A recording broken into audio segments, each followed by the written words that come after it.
Do you feel good about yourself when you help other people? What if you could get your team excited about having your clients acquire all the products and services that would help them?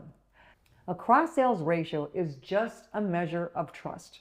If a client trusts you and sees value, they bring everything to you and continue to add more as they need it. It's not sales, it's a measure that they see you as a trusted advisor. Now, if you're the kind of leader who begs, pleads, and bribes your team with incentive pay to increase their cross-sales, maybe for decades to no avail, and you just can't seem to move that needle, even though the average person has at least 16 products and services at various financial institutions, you'll greatly benefit from this video where you will learn how to finally get out of this endless loop of effort without a breakthrough.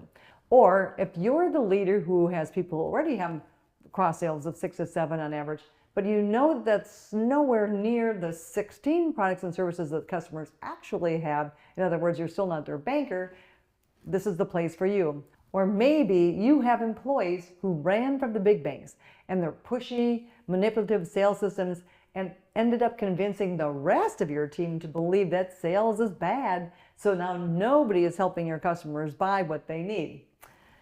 In whatever case, you're going to love finding out how to take back your ability to get your people to believe that sales is simply helping people buy what they need. It is one of the most honorable things that they can be doing. Order taking has been an industry dilemma for over 30 years, and it seems that cross-sales needles haven't moved one bit in 3 decades, despite millions of dollars wasted on banks' sales training. Perhaps that's not so surprising considering the challenges that you must overcome to make it happen. For example, many people perceive sales as slick presentations and pushy. We have a special one approach, and they don't want anything to do with it. Even though they won't always say it, it does show in their results, doesn't it? Or perhaps you struggle like most banks that have sales attempt battle fatigue. Millions of dollars have been spent on attempts at improving sales cultures in banks, and less than a few hundred really accomplish the desired results. Still others do what they've been doing for so long that they're insulted that you suggest it's not enough. They think and act as if they care about the customers, but it isn't exactly obvious as their clients still run around town to competitors to get their banking needs met. Let's cover 3 steps that will help you move the cross-sales needle in just a few weeks. Let's go. You have to forget what you believe regarding cross-sales or what folks are telling you is true. With zero evidence, seems like every bank CEO does the same thing when they want cross-sales. There are 3 components: hire a sales training company, set goals, and create an incentive program. If that ever worked, it would be worth a try. But I have a mountain of evidence that it doesn't. Hundreds of, if not thousands of CEOs have told me that they have tried that before coming to me, surprised and disheartened that it didn't work. Before you sign that contract with a sales trainer, ask them to show you what percentage of their clients last year doubled their cross-sales on new accounts within 4 to 5 months.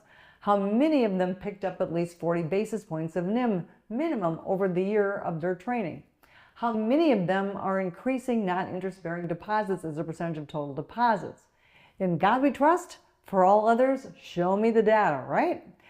If it's not over 70 to 90%, know that you risk losing good employees and customers. Once the inevitable failure of the sales training not working happens, you also risk losing credibility to fix the problem going forward, which you, of course, still need to fix.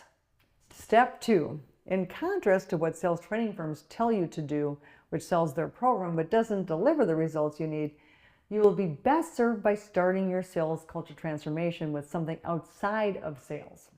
Do you know why we mystery shop every bank that attends our events prior to them attending? Those who tell us that they have great service that doesn't need to be improved get a thorough report of their mystery shops on their teams. Most average in the 3.2 to 4.2 range. Step number 1 of a breakthrough of performance is dealing with the facts. Almost without exception, the banks that say we have great people and we have great service score in that range. Start by moving that needle up to over 9 and do it fast. It needs to happen in 6 weeks, and you can't miss getting it right the first time, or the second attempt is at least 3 times more difficult.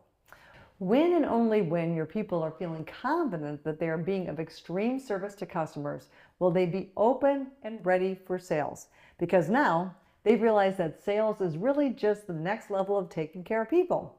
It is what good service entails, and it sure the heck shouldn't feel like sales. After we do our proprietary kick-butt kickoff process, we show bank executives the few things they need to do.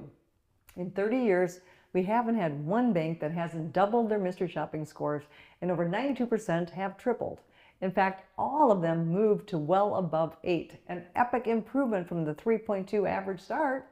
Without a foundation of knowing that every person can do the basics on the phones as they help people buy, sales training would be an expensive train wreck for you, combined with disgruntled employees and customers who feel sold to.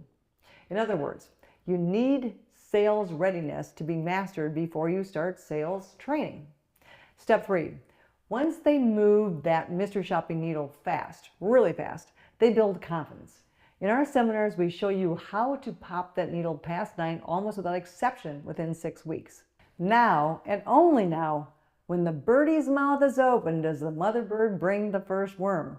By getting extraordinary results through being open to helping people buy, as demonstrated by a good mystery shopping process, one that shows that they care about customers, you can now embark on the sales process.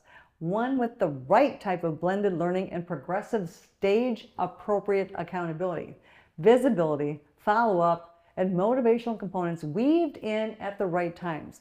It must be a proven system woven together, or you're setting yourself up for another disaster. Again, these 3 steps. Number 1, do a lobotomy for your executive team on everything they have heard and believe to be true about the sales training, incentive pay, and goals plan that has never worked.